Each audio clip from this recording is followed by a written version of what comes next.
In 1995, Quebec came within 55,000 votes of leaving Canada. If you're over 50, you likely remember the Quebec referendum. All of us, across Canada, waiting to see if our nation was about to split apart.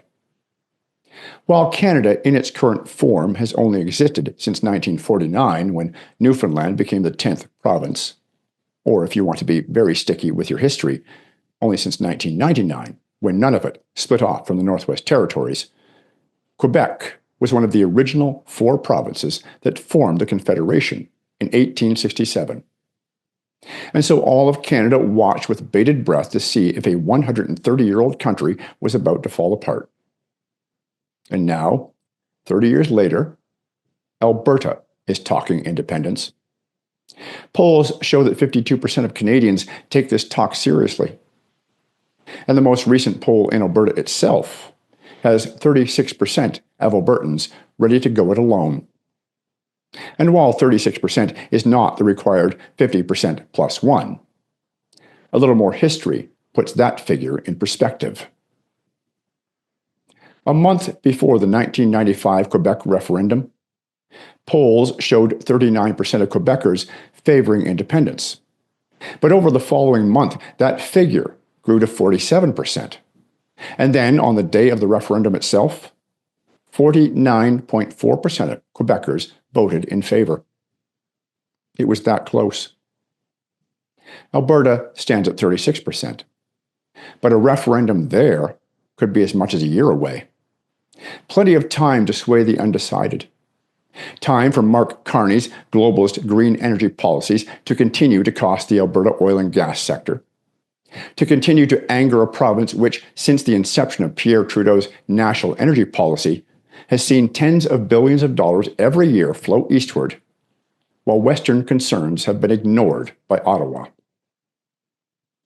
Jeffrey Rath, a constitutional lawyer, is a central figure in Alberta's independence movement. He joins me today to explain what Albertans are so angry about and to express his opinion that not only will there be a referendum, but this time it will mean the end of Canada as we know it.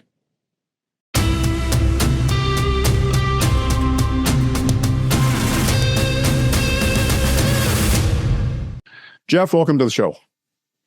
Thank you. Thanks for having me on.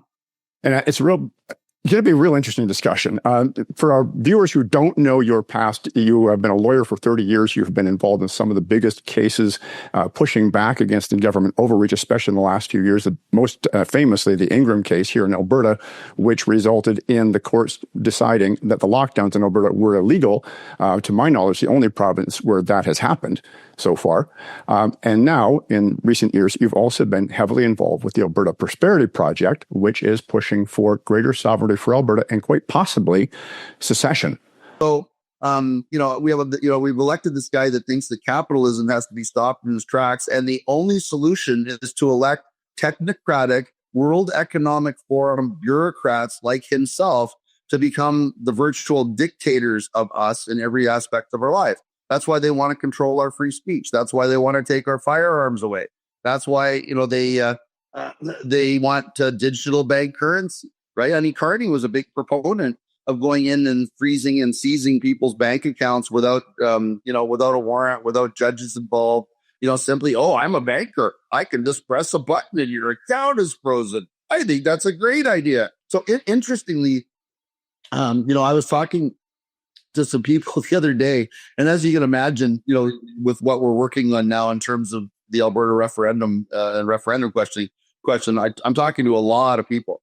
So I was talking to somebody that was absolutely adamant that that Canada not leave, or Alberta not leave Canada, and one of the reasons that this person cited was that Donald Trump is crazy. Like, a lot of what you're talking about is this improved relationship with the United States and strengthening Alberta's relationship with the U.S.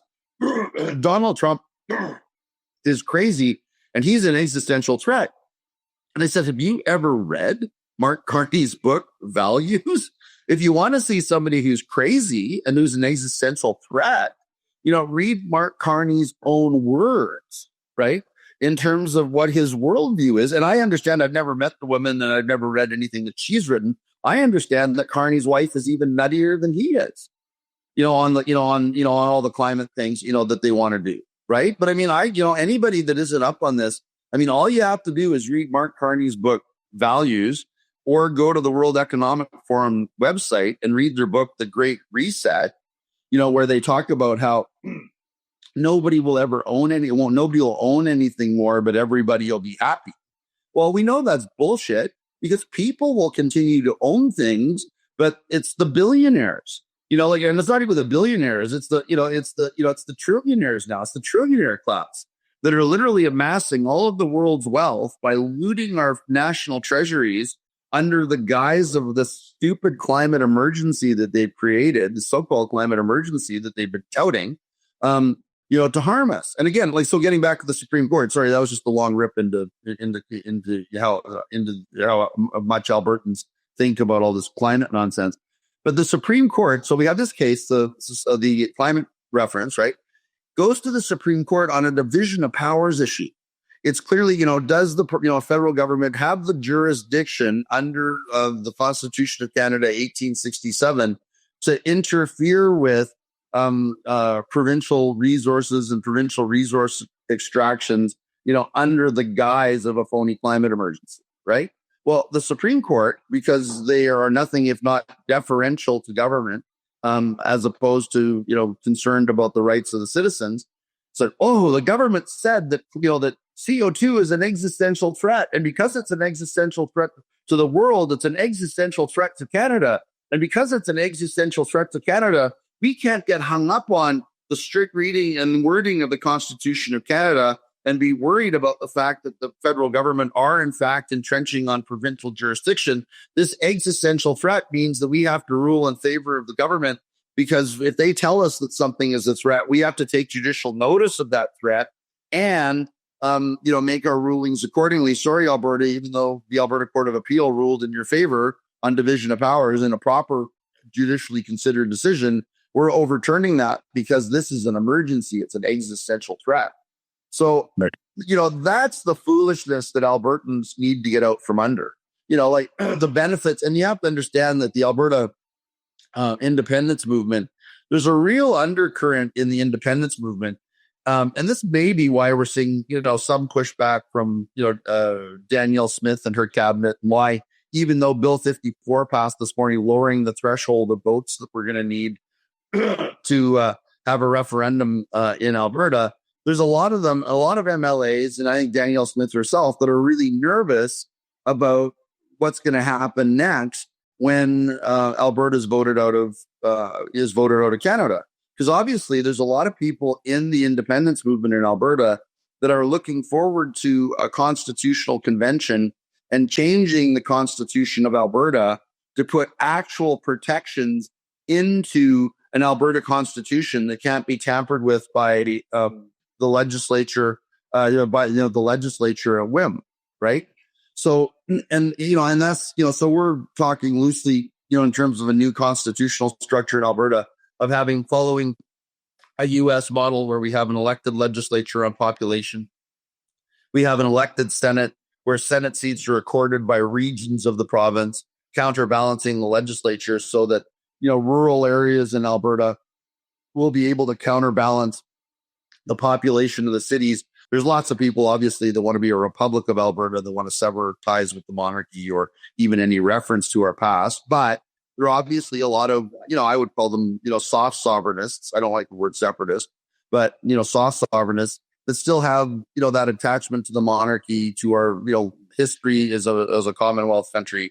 And, we would leave it to Albertans to decide in a constitutional convention, whether we wanted to be, an independent republic without the monarch as the head of state, in the context of a constitutional convention, an independent republic with the monarch remaining as a head of state, effectively having a governor general for Alberta, that would be appointed by this, by the legislature, the Senate, and the executive.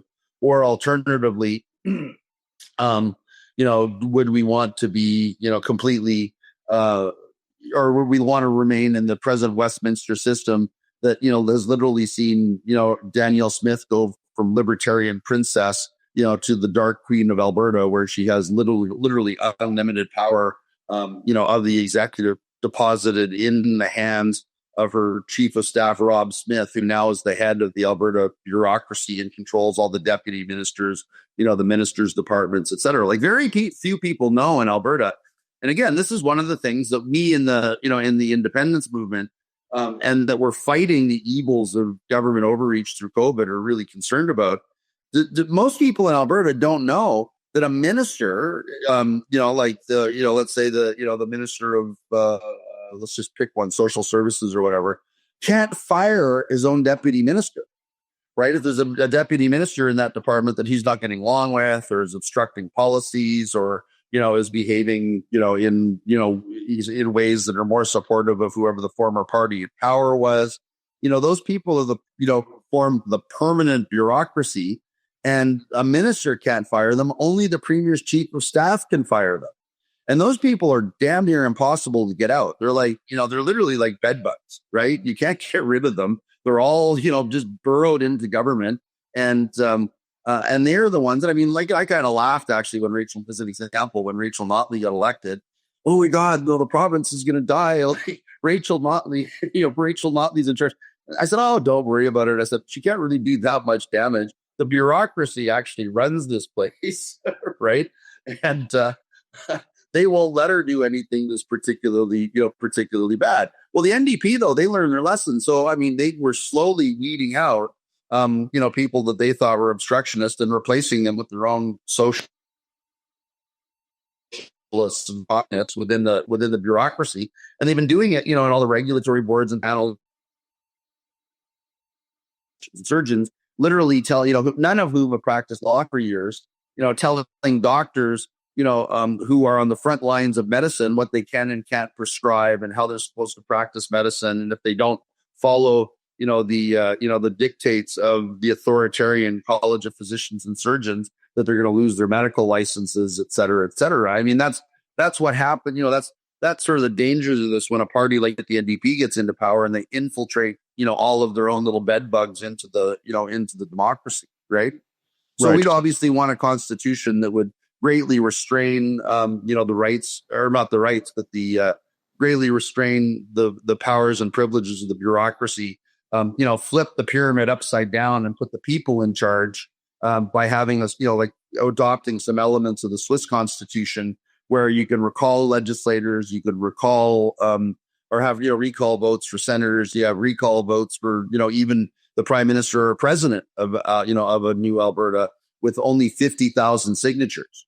So it wouldn't be that they're out of office on 50,000 signatures, but then they would have to go back to the people, and then the people could say, okay, well, do I agree with my fellow 50,000 citizens, yes or no, that you behaved in excess of your power, you're behaving like an autocrat, you're making our lives miserable with, through excessive taxation, et cetera. So we see that what we want to do is we want to design, and we're working on it right now. We want an Alberta constitution where the people, right, are the ultimate safeguard to the rights of the people. Not some elected monarch, not some elected, politician.